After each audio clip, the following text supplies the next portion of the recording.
18 साल 17 साल के बाद क्यों चिदम्बरम साहब खामोश रहे? आपने उसी वक्त क्यों नहीं इस्तीफा दे दिया? आप होम मिनिस्टर थे, आपको इस्तीफा दे देना चाहिए था।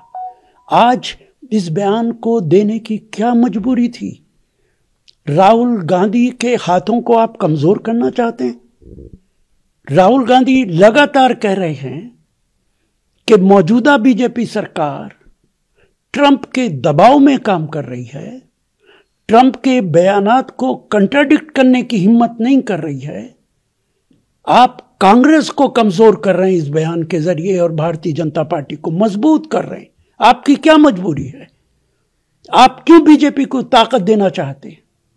आप क्यों कांग्रेस और राहुल गांधी को कमजोर करना चाहते हैं? कांग्रेस में रहते हुए इस तरीके का कदम गलत कदम है।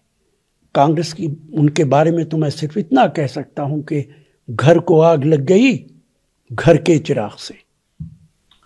बीजेपी भी रविशंकर प्रसाद ने भी इसको बोला कि पी चिदम्बरम ने तो एडमिट किया है, 16 साल के बाद काफ़ी वीक गवर्नमेंट होती है तो ऐसा ही दिखाई देता है। और काफ़ी इंडियंस में क्या जिस तरीके से अब राहुल गांधी भी साइलेंट है, सोनिया गांधी भी साइलेंट है।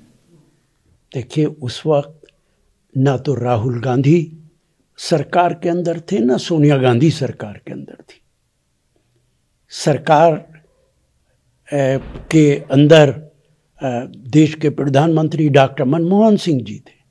फैसला डॉक्टर मनमोहन सिंह जी को लेना था और निश्चित तौर से जो कुछ चिदम्बरम साहब कह रहे हैं उसका सबूत देना चाहिए उनको कि क्या सबूत है उनके पास।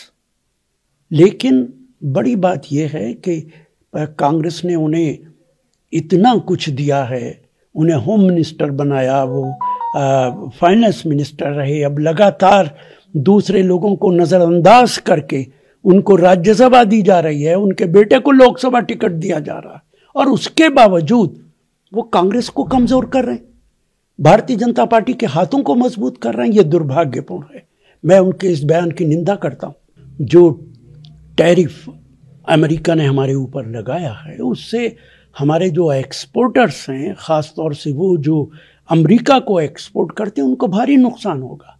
उनको नुकसान होगा, हमारी जीडीपी पे असर पड़ेगा। इसमें रिजर्व बैंक असेसमेंट तो कर सकता है, कैलकुलेट तो कर सकता है, लेकिन इस सिचुएशन का कोई हल नहीं निकाल सकता है। इसलिए ये भारत सरकार की जिम्मेदारी है और भारत सरकार ने अपने रिश्ते दुनिया के करीब करीब ज़्यादातर मुल्कों से ख़राब कर रखे हैं। सारे पड़ोसी खिलाफ हैं। चाइना दुश्मन बैठा है, अमेरिका दुश्मन बैठा है। अमेरिका की गोद में बैठते हैं तो चाइना हमसे नाराज़ होता है, चाइना की तरफ जाते हैं तो अमेरिका नाराज़ होता है। हम कभी इधर जाते हैं, कभी उधर जाते हैं। पंडित नेहरू ने जो नॉन अलाइंड मूवमेंट चलाया था उससे ये सरकार कोई सबक नहीं सीखती है। जैसा मौसम हो मुताबिक उसके दीवाना हूं मैं। मार्च में बुलबुल हूं मैं, जुलाई में परवाना हूं मैं। अमेरिका गले लगाएगा, उधर चले जाएंगे। चाइना कितना ही हमारी पिटाई कर दे, हम चाइना के साथ चले जाएंगे।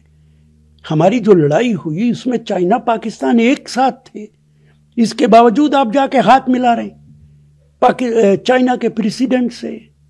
तो हमारी जो विदेश नीति है वो बिल्कुल फेल हो चुकी है। और मेरी बड़े अदब से प्राइम मिनिस्टर से दरख्वास्त है, किसी कॉम्पिटेंट आदमी को जो फॉरेन पॉलिसी समझता हो उसको मिनिस्टर बनाइए।